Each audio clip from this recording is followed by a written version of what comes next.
Bem, pessoal, essa é mais uma videoaula do curso da disciplina Produção de Suportes Midiáticos para a Educação, tá? E hoje eu queria falar com vocês sobre a questão do TV e do vídeo na educação brasileira, como historicamente ela foi usada, foi pensada e, inclusive, no momento contemporâneo, que ela passa a adquirir uma importância muito grande, dado o contexto do ensino remoto, né?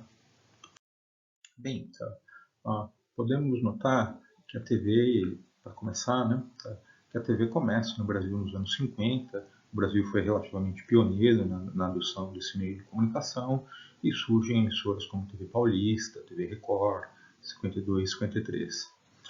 Bastante interessante notar que o Roquete Pinto chegou a imaginar também a criação de uma TV educativa no início dos anos 50. No entanto, esse projeto, aparentemente por questões políticas, como alguns autores pesquisam, acabou não tendo êxito.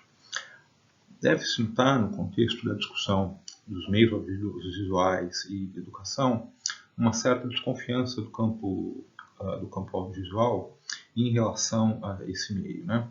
À medida que ele, no nosso país, se configurou como sempre mais voltado ao campo comercial, ao entretenimento, e, naturalmente, não voltado ao texto escrito, às formas tradicionais de transmissão do saber, né? A despeito disso, nós, como vamos ver aqui, tivemos, ao longo da história, um conjunto de iniciativas que tentaram aproximar a TV da educação no país.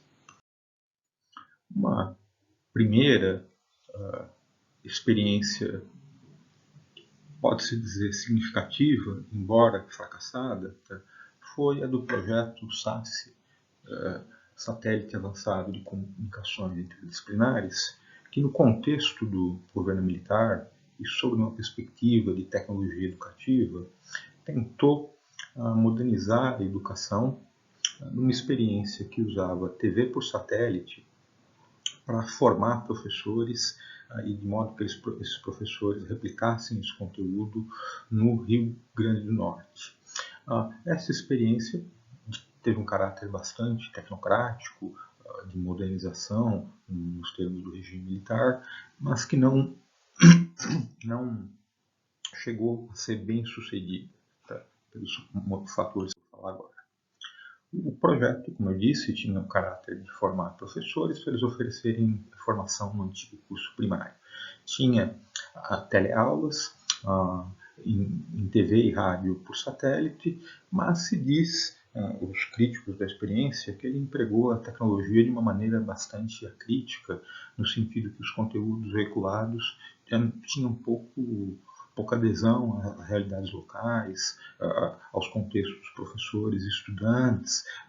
Enfim, foi uma forma, até certo ponto, autoritária de utilização de tecnologias na educação, que fez com que o material que era enviado, com o tempo fosse percebido como desinteressante, e se comenta que as TVs enviadas acabavam servindo muito mais para, ao invés de assistir a programação educativa, de formação, ser usada para assistir telenovelas, jornais ou outras coisas. Então, alguns comentam que talvez esse fracasso desse projeto tenha freado um impulso maior do regime militar utilizar tecnologias educativas dentro de uma perspectiva tecnicista, né? Bom, por outro lado, houve sim o estímulo durante o regime militar para a criação de TVs educativas, particularmente na chamada faixa ou sistema VHF. Talvez alguns de vocês lembrem que no início a MTV era um canal VHF. O que é o VHF? É uma outra faixa diferente do espectro de transmissão de onda, no qual é possível veicular canais. Eu vi muitos, a TV Cultura era VHF, e nós, para assistir os canais VHF, comprávamos um aparelhinho que acoplávamos à TV e permitia captar essa faixa. Bom, isso daí já nota, né, que a TV educativa já sempre ia para um certo gueto, teve dificuldade de entrar, digamos assim, no mainstream da programação das TVs como um todo, né? Bom, foram feitas nos anos 70 algumas experiências de telenovelas educativas, como Meu Pedacinho de Chão, que depois a Globo refilmou, pois é uma telenovela do Benedito Rui Barbosa, e João da Silva.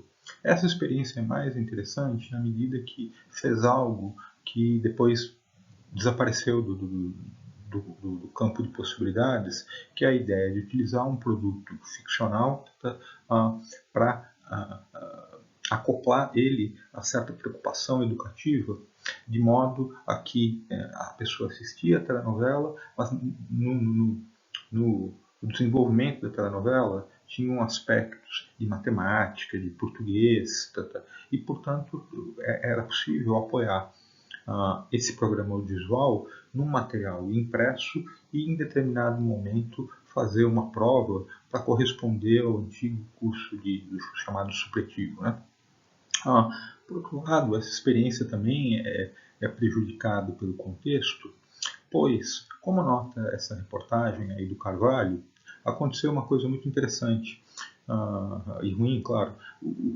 A telenovela começou a ser vista como muito crítica do regime, e daí, aos pouquinhos, houve um processo de quase que censura ou de pressão para que a telenovela fosse mudando, e no final da história o João da Silva vira quase um apoiador do regime militar. Essa reportagem que está nas referências dessa aula é muito divertida, vale a pena ser lida para explicar o contexto da telenovela João da Silva.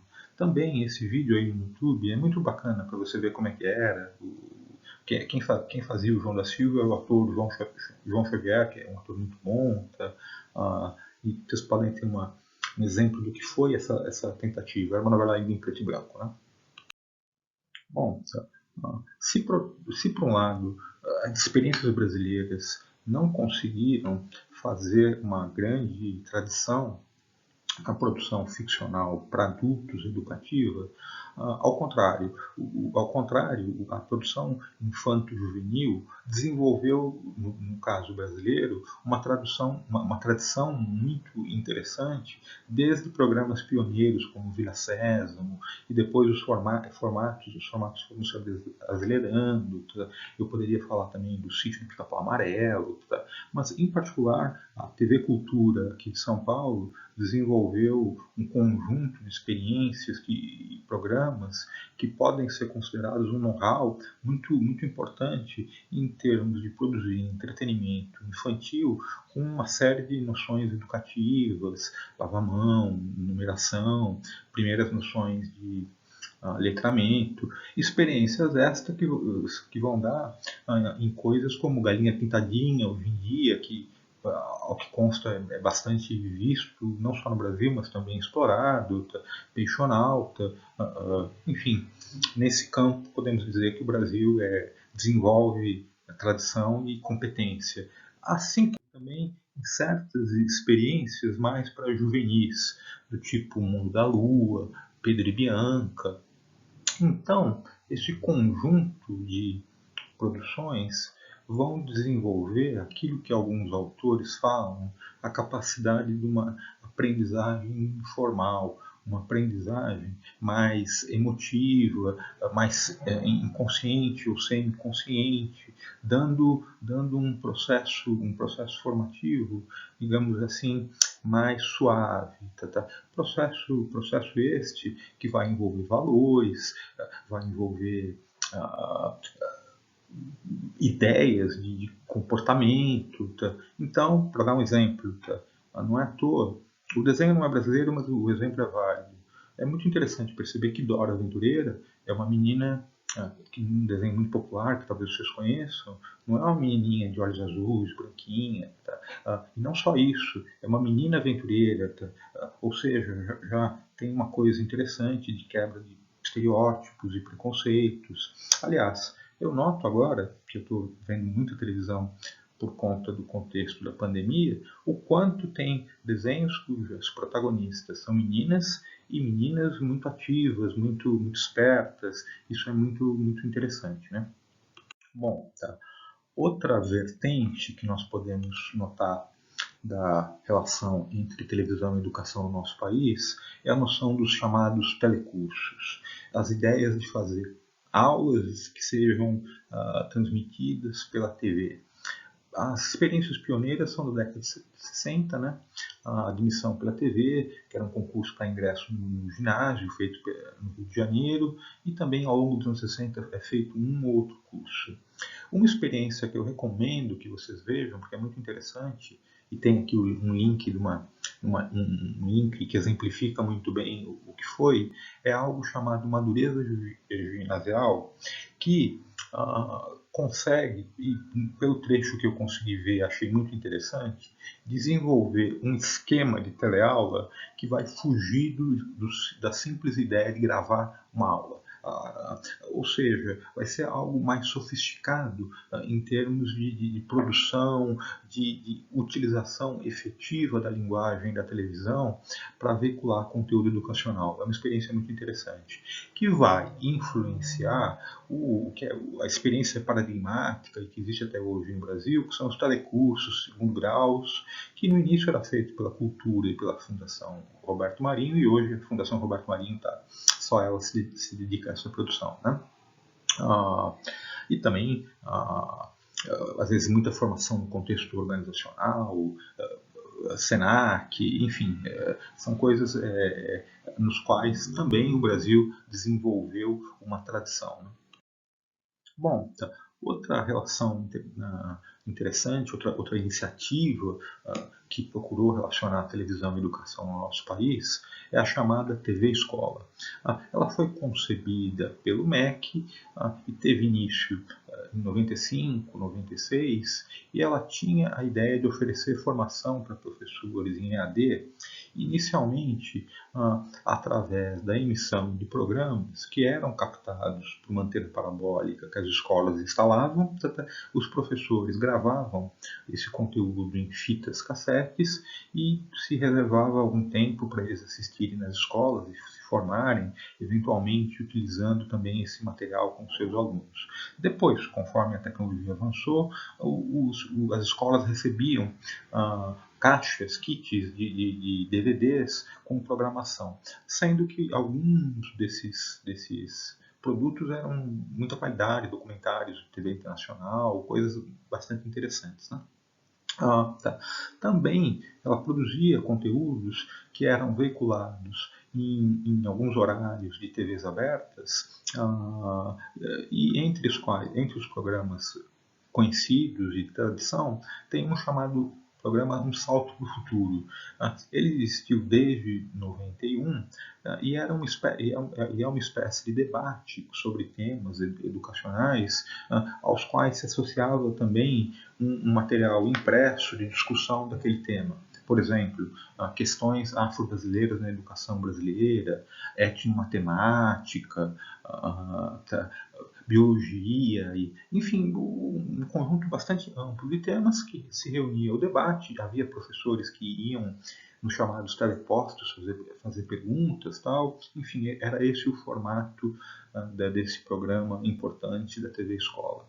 A TV Escola, talvez no contexto de reformulações do governo Bolsonaro, pode ser que ela acabe.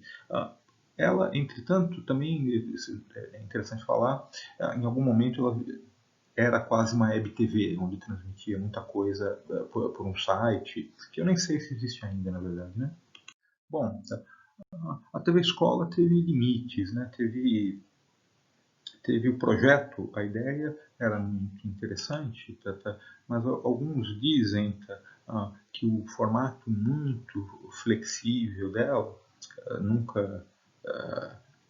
os professores não tinham tanta obrigação de assistir e tal, era uma formação aberta, fazia com que, de repente, quem procurasse formação era quem menos precisasse, ou seja, os professores mais bem formados. Então, vai se criticar o fato dela ter sido, sobretudo, uma inovação tecnológica e não ter correspondido exatamente a uma inovação educativa. Isso são críticas que autores como a Belloni fala e outros, né?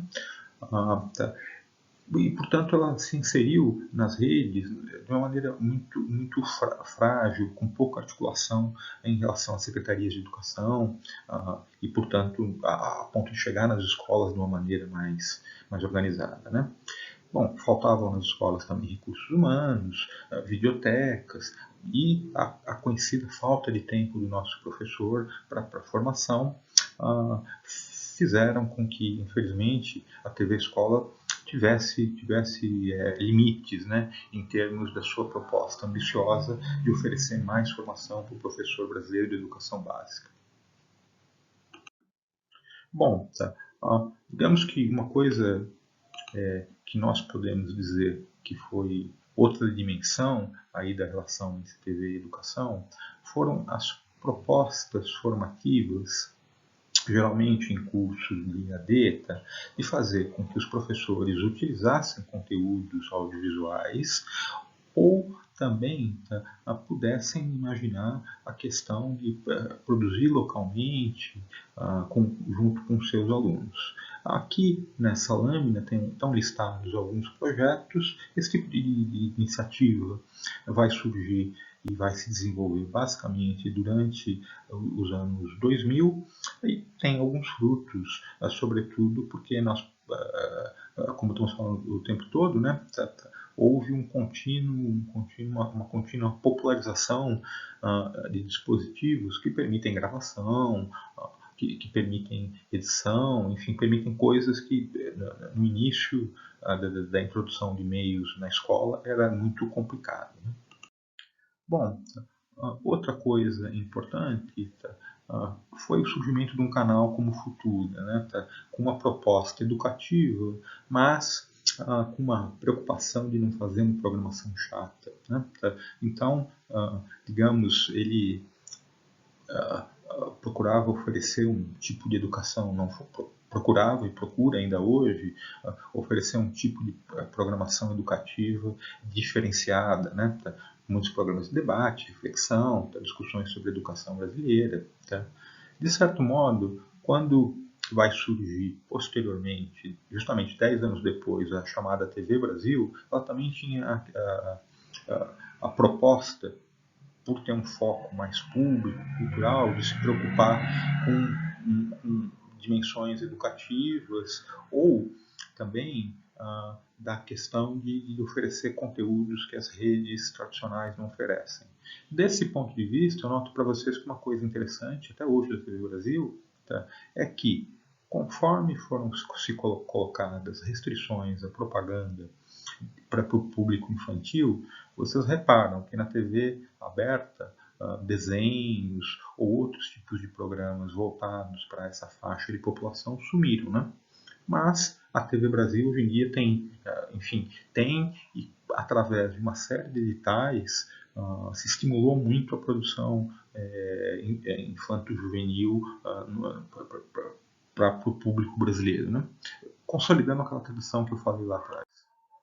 Bom, a propósito da TV digital, que a gente está meio que na migração, tal, há muitos discursos sobre possibilidades interessantes dessa tecnologia, entre outras a questão da interatividade que a TV digital poderá oferecer para o usuário, né? Agora não podemos nem mais falar exatamente de telespectador, a possibilidade de que os arquivos sejam disponibilizados, arquivados com mais frequência, um modelo parecido com plataformas de consumo, né? E o MEC, de fato, tem estimulado a produção de meios audiovisuais há alguns anos passados, né? Bom, outra discussão que foi um pouco quente nos últimos anos foi a ideia do uso de pequenos vídeos educacionais para cobrir certos conteúdos. Essa proposta acabou tendo no Salman Khan, esse norte-americano de origem indiana, um caso emblemático. Ele produzia pequenos vídeos, acho que para um sobrinho dele.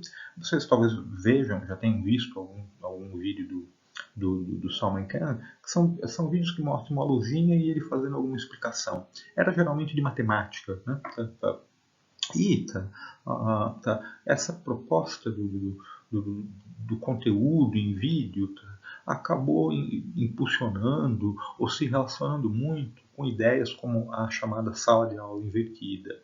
Isto é, o aluno vê o conteúdo na casa dele e no contexto da escola, no contexto da reunião com os colegas e junto com o professor, ele procura resolver problemas, procura trabalhar a partir de projetos, procura tirar dúvidas, né?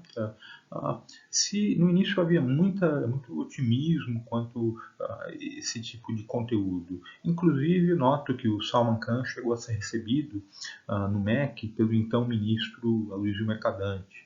Tinha a questão, no momento, 2013, de que o governo estava desenvolvendo muito UCA, um computador para o aluno, mas a grande questão do UCA sempre foi o conteúdo, o que vai ter esse computador.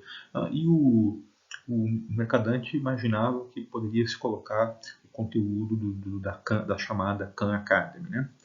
A Fundação Lerman, aqui do Brasil, essa fundação que é bancada por um milionário, o Lerman, ela traduziu muitos vídeos do Khan, né? E estava até pesquisando possíveis impactos desse uso desses vídeos na educação brasileira. Bom, outro fenômeno, digamos assim, que até sucede esse daí, são os canais de youtubers educativos, alguns dos quais chegam a ser verdadeiras microcelebridades da internet. Né? Então tem o professor Pirula, de biologia, o professor Daniel Ferreira, de matemática. Há no ambiente das plataformas de vídeo na internet uma miríade de conteúdos, desde os que vão envolver aspectos tradicionais da educação, disciplinas, matemática, língua, até propostas, digamos assim, mais práticas, restritas, maquiagem, técnica de foto e vídeo, etc. Vai surgir até o termo edutubers.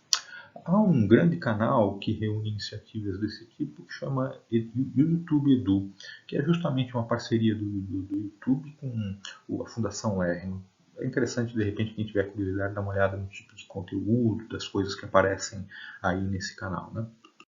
Bom, concluindo, é uma coisa interessante realmente como a TV e o vídeo adquire uma nova proeminência aqui nesse nosso contexto de uma pandemia em que os professores não podem mais estar junto com os seus alunos e também os alunos não podem estar junto.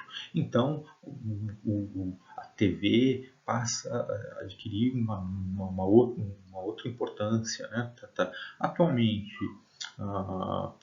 o governo do Estado via justamente uma possibilidade da TV digital, que é os multicanais, transmitindo teleaulas que de um jeito muito tradicional. Uma aula gravada, fica um assistente lá, pelo que eu vi, pegando perguntas de alunos, de dúvidas que surgem, né, para atender a esse momento de emergência educativa. Né. Uma coisa que talvez também está acontecendo, que vamos ver, é que muitos professores estão produzindo conteúdo para tentar atender em vídeo, para tentar atender os seus alunos, assim como eles estão sendo colocados em plataformas para tirar dúvidas na medida que o aluno vê uma videoaula com um certo professor, de certo conteúdo, e ficou com dúvida, ele escreve para o seu professor, existem grupos de WhatsApp ou outras tecnologias que vão se colocando no momento como uma espécie de solução emergencial para atender uma continuidade de programas educativos no contexto da pandemia. Né? Bom, pois bem, aqui essa videoaula foi essa explanação ampla, esse panorama de práticas de uso de TV e o vídeo, em parte, na educação brasileira. Eu espero que, enfim, tenha ficado entendido a importância que teve. E vou anotar que aqui tem um conjunto das referências da aula, com alguns textos muito bons, muito interessantes, falando, Maria Belloni, falando da experiência da TV Escola, outro texto sobre a TV Escola, a questão da aprendizagem informal na TV pública, enfim, um conjunto de textos para quem quiser estudar mais e aprofundar conhecimentos em relação à temática. Então, até mais, até outra videoaula. Tchau.